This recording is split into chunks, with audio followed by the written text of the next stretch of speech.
So whatever kind of action program can be devised to get us the things that are ours by right, then I'm for that kind of action no matter what the action is. I don't think when a man is being criminally treated that some criminal has the right to tell that man what tactics to use to get the criminal off his back.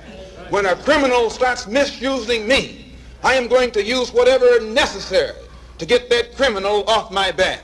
And the injustice that has been inflicted upon Negroes in this country by Uncle Sam is criminal.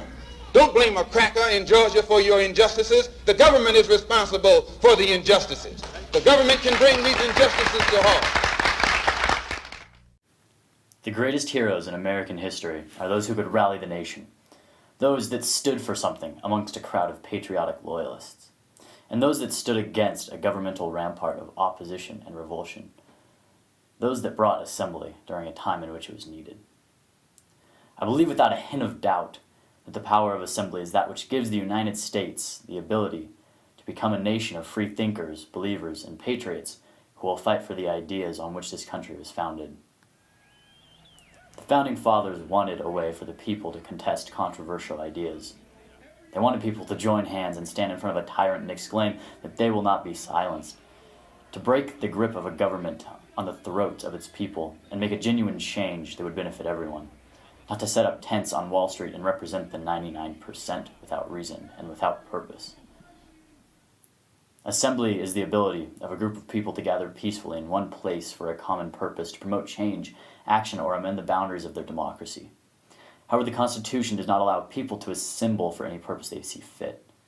People cannot gather to riot. They cannot interfere with governmental interests, particularly if it affects commerce or infrastructure. And they cannot take away the rights of others. And it is only in these circumstances that the government can revoke the freedom to assemble. In this, assembly, as written in the Constitution, limits our abilities. However, those who push the limitations are the ones who, through their demonstrations, protect the right of assembly. It was with emotion and the mindset of revolution that the right to assembly was written into the Constitution, and it's because of this passion and emotion that it is possible for the smallest of people to become part of the system. It's because of this power that the Ku Klux Klan, the Westboro Baptist Church, Martin Luther King Jr., Malcolm X, and many other activists and activist groups can amend or attempt to amend the system in which they live. Regardless of which side you pick, be it MLK or the KKK, freedom to assemble is a powerful tool that can be used by both extremes to adapt an ever-changing capitalist democracy. The leaders that have utilized the ability to assemble have shaped the United States into the country that it is today. Without the freedom to assemble, movements for people to gain equality in society will have developed painfully slow. Being that their voices were stifled, the ability to demand change through the motion of gathering catalyzed the movement for women's rights and the drive towards racial equality.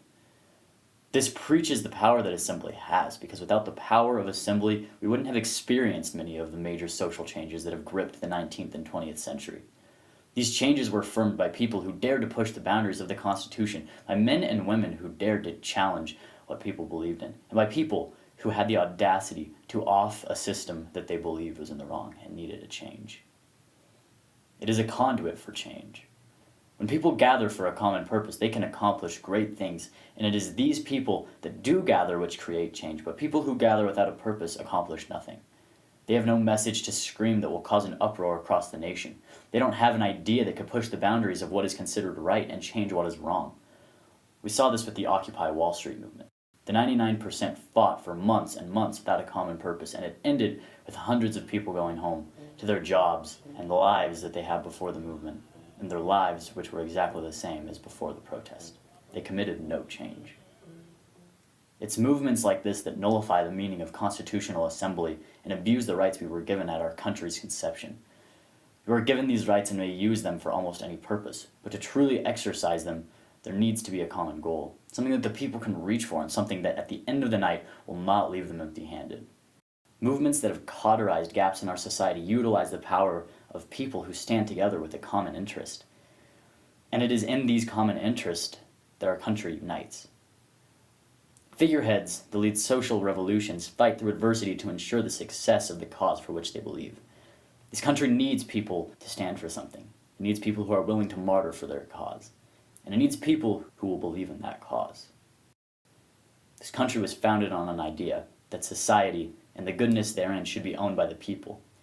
And it is these constitutional rights granted hundreds of years ago which allow for people to insurrect against the malice around which we live and build a world that will be better for all.